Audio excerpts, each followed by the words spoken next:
Good morning everyone. Dito pala ako sa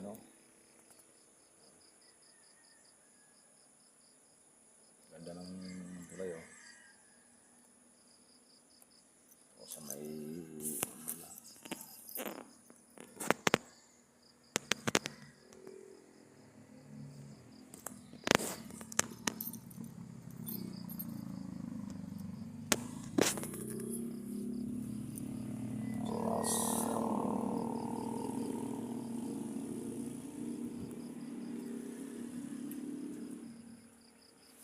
ganda ng nila dito mga idol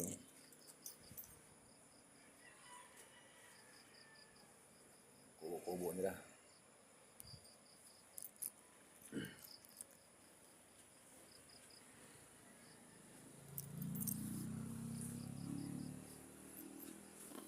Mga idol, thank you for watching.